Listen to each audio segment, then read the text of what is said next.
सारथी, रथ रोको।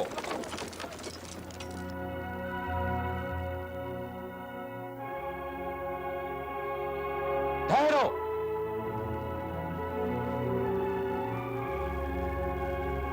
प्रणाम गुरुदेव। मैं आप ही की प्रतीक्षा कर रहा था। दाऊ,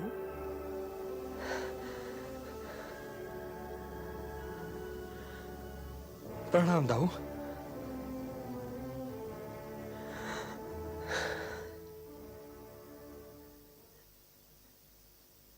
आप ठीक समय पर आए दाऊ।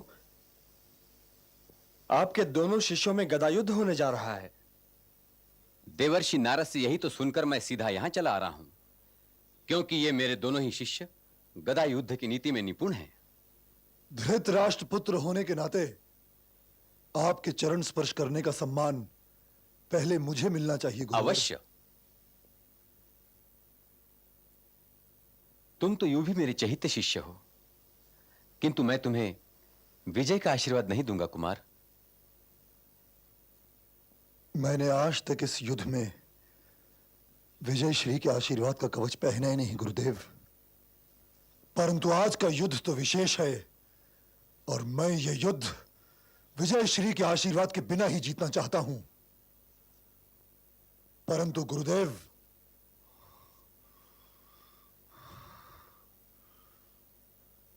आप विजय श्री के आशीर्वाद का कवच इस भीम को अवश्य पहना दीजिए। ये युद्ध आप विजय श्री के आशीर्वाद के बिना होने दीजिए दाऊ।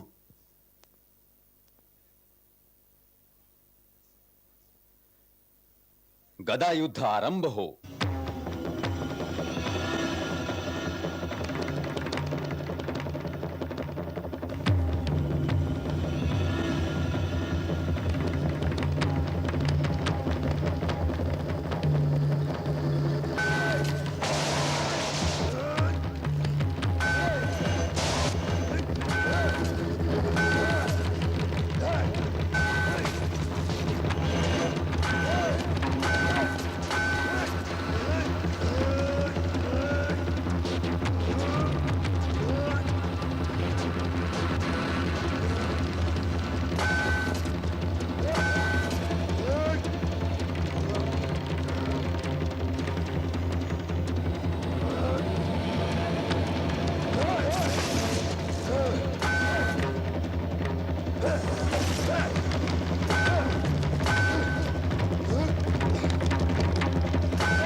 भारी होता दिखाई दे रहा वासुदेव। ये रणभूमि है पार्थ, यहाँ व्यापारियों की भाषा न बोलो। किंतु यदि ये युद्ध नियमानुसार चलता रहा तो मजले भैया की पराजय निश्चित है। मजले भैया के पास बाहुबल अधिक है, परंतु दुर्योधन के पास बुद्धि भी है और माता गांधारी का आशीर्वाद भी है। यदि ये युद्ध न होता पार्थ तो मैं बिना दुर्योधन की गदा का सौंदर्य देखता रहता। किंतु ये क्रीड़ा नहीं, युद्ध है पार्थ, युद्ध है। पार्थ, मजले भैया को उनकी प्रतिज्ञा याद दिलाओ। कौन सी प्रतिज्ञा? क्या तुम भूल गए कि उन्होंने हस्तिनापुर राजसभा में द्रौपदी के अपमान के उपरांत दुर्योधन के विषय में क्या प्रतिज्ञा ली थी? उन्होंने दुर्योधन की जंगा तोड़ने की प्रतिज्ञा ली थी, किंतु ये गदा युद्ध है केशव, और गदा जंगा तक जा ही नहीं सकती। तो क्या मजले भैया दुर्योधन के शव की जंगा तोड़ेंगे पार्थ? तुम उन्हें उनकी प्रतिज्ञा याद दिला दो, फिर वो जाने और उनका काम। नहीं केशव, मैं ऐसा नहीं कर सकता। हाँ? तो युद्ध देखो।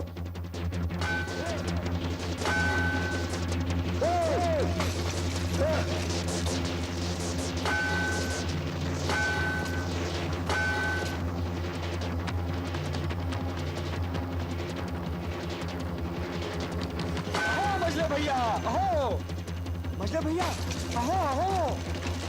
चिल्लाते क्यों हो अनुज? युद्ध देखो। दाऊ, मजले भैया का ये पैतरा तो अति प्रशंसनीय था दाऊ, देखिए ना। अहो मजले भैया अहो, बड़ी भैया अहो, अहो मजले भैया, अहो मजले भैया अहो, बड़ी भैया अहो, अहो मजले भैया, बड़ी भैया, अहो मजले भैया अहो।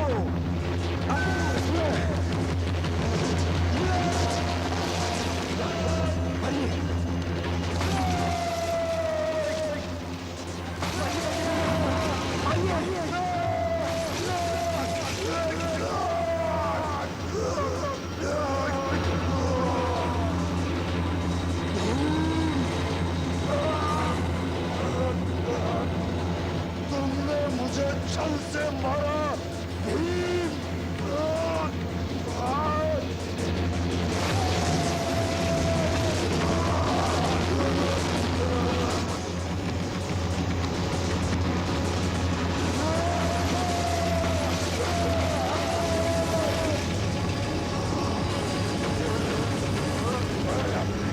क्या भूला नहीं दुर्योधन?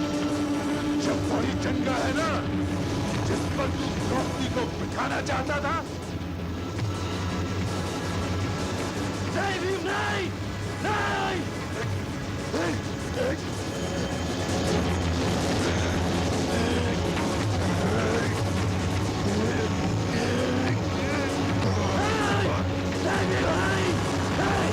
ये केवल भाई ही नहीं, ये राजा भी है। इसकी मृत्यु का अपमान न करोगे। अब ये किसी का अपमान करने के लिए जीवित ही नहीं रहेगा। हे कामतेय भीम, आज तूने अपने गुरुजनों का अपमान किया है। क्या आचार्य द्रोण और स्वयं मैंने तुझे ये शिक्षा नहीं दी थी कि गदा युद्ध कमर से नीचे नहीं उतरता?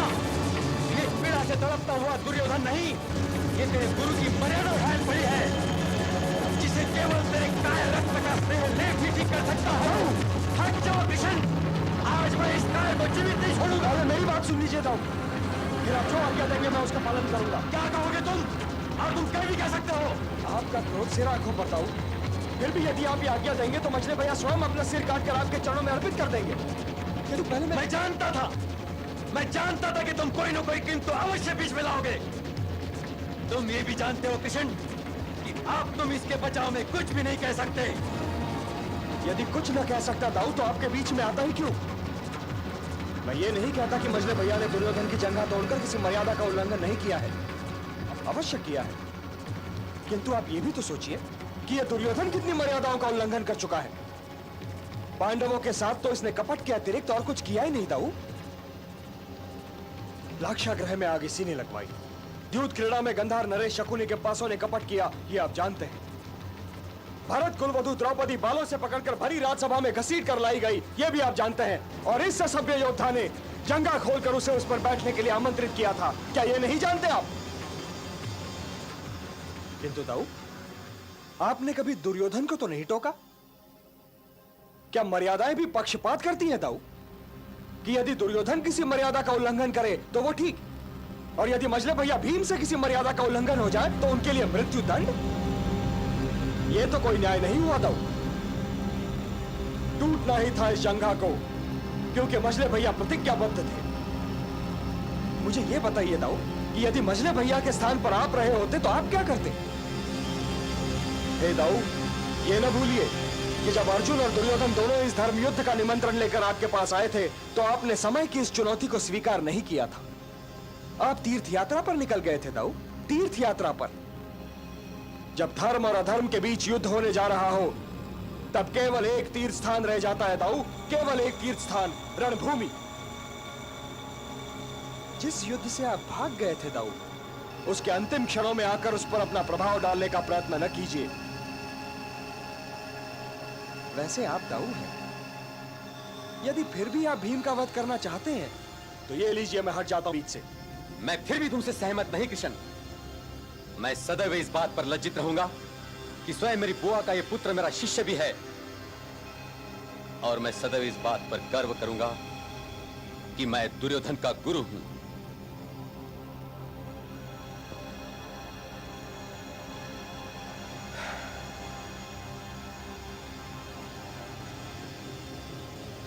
दाऊ की बात का क्या बुरा मानना मजले भैया? वो मर्यादा को अलगत्व में देखते हैं, किंतु मर्यादा शून्य में नहीं उगती। इसलिए आप अपना मन मैला न कीजिए। दुर्योधन को उसके मृत्यु के साथ अकेला छोड़ दीजिए, क्योंकि इसकी मृत्यु उसके पराजय से अधिक महत्वपूर्ण नहीं है।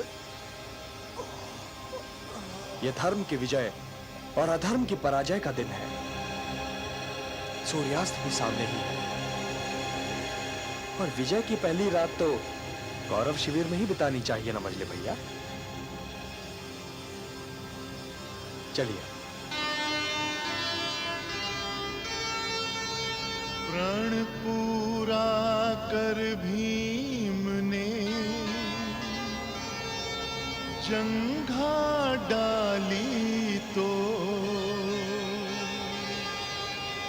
माता का वरदान भी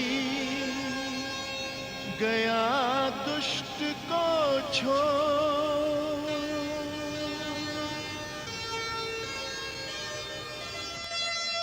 समझाया श्री कृष्ण ने